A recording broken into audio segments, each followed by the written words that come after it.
Have you ever noticed how one careless question can instantly pull the ground from under your feet?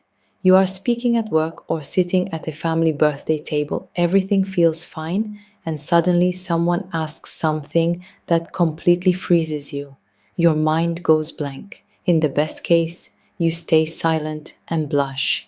Inside, you are screaming, "What is happening right now?" People are not afraid of failure itself. They are afraid of this moment, the moment when they cannot answer. This strange naked feeling is what scares us most.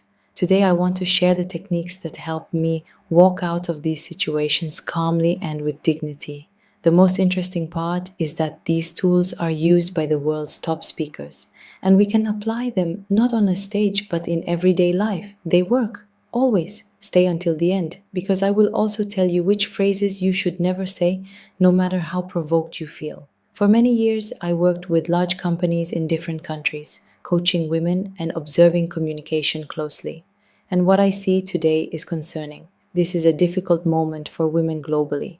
Too much pressure, too many expectations, too many intrusive opinions. That is why I feel ready to support more women online, helping them feel free, independent, confident, and focused on what they truly want, not on what society demands.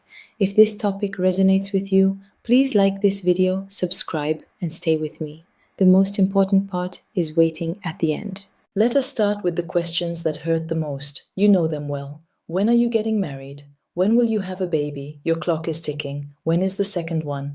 Have you gained weight? These questions always hit our most vulnerable areas: our personal life, our body, our choices. That is why they create instant tension. Even if the person asking does not mean harm, your body reacts. Your breathing changes, your shoulders tense, you feel exposed, and the worst part is when you cannot leave. These are relatives, colleagues, people you must stay with. You cannot escape and you cannot explode. So the first step is simple but crucial. Pause, breathe in, breathe out. Nothing terrible is happening right now. This is communication, not danger. Here is a shift that changes everything. Questions are not bad, even uncomfortable ones. Questions exist to clarify, to understand, to go deeper. A colleague asking about your numbers in a meeting is often not attacking you. They want clarity. The real challenge starts with tactless questions. And here we must look not only at the question, but at the person asking it. I divide audiences into two types: referential and non-referential, and this distinction alone can save you enormous emotional energy. A non-referential person is someone who is not part of your real context. They do not know your workload, your health, your responsibilities, your reality. They ask out of curiosity, habit, or boredom. This is your aunt on the bench. Her opinion does not define your life. She is not your reference point. You do not need to convince her of anything. Exhale, let her go in peace. If this sounds familiar, put a like under this video. It tells me you know exactly what I mean.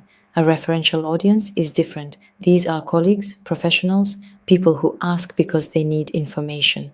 A manager, a doctor, a teammate. Context matters. Before reacting, ask yourself one question: is this person relevant to my goals and reality? Now let us talk about the questions themselves. I divide them into three types, like a traffic light: green, yellow, and red. Green questions are safe. They are asked to understand. Why do you think this works? Where did this data come from? Why do you add raisins to these pancakes? Once you answer, the tension disappears. Yellow questions are trickier.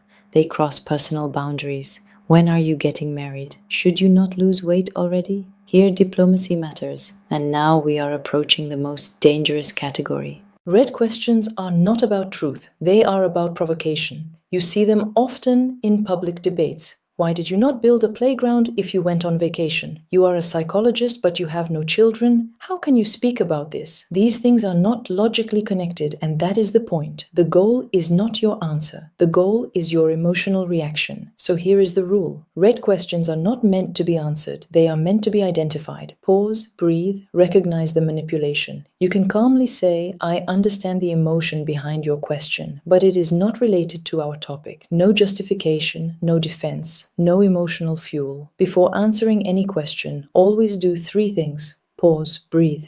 Check your internal state. Are you angry, trying to prove something, or can you use this moment strategically? If a question is unclear, ask for clarification. If it is too long, structure it for the person. Let me answer this part first. When you do this, you take control of the conversation. You are no longer a student at the blackboard. You are an equal participant. And now, let us talk about the phrases that destroy everything. There are phrases that instantly ruin any dialogue, even if your intentions are good. The first one is yes, but. The moment you say but, the other person stops listening. Replace it with yes and therefore. Agreement followed by confidence is disarming. Another dangerous phrase is I already told you. To the listener, it sounds like you are calling them incapable.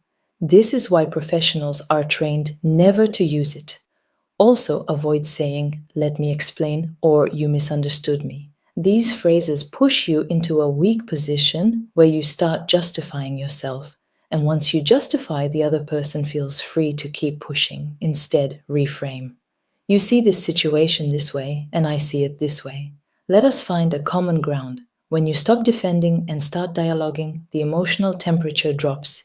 You keep your dignity. You protect your boundaries without aggression. I want to hear from you. What question annoys you the most? Write it in the comments. When did it happen? Did you answer or stay silent? Reading others' stories helps us realize this happens to everyone. And now, the final perspective that ties everything together. The more you practice this, the less power uncomfortable questions have over you. They stop feeling like threats and start feeling like tools. You are not obligated to answer every question. Silence, pauses, and reframing are also answers, strong ones. When you stay grounded, when you breathe, when you respond consciously, you change the dynamic. The room feels it, the other person feels it. You are no longer reacting, you are leading. That is where real confidence comes from, not from perfect words, but from inner stability. Let us recap briefly, pause before answering. Identify the type of question, separate relevance from noise, use yes and therefore, never justify, never attack. Stay in dialogue.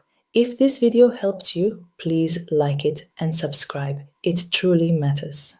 Write in the comments what stayed with you the most. This conversation does not end here. It only opens the door.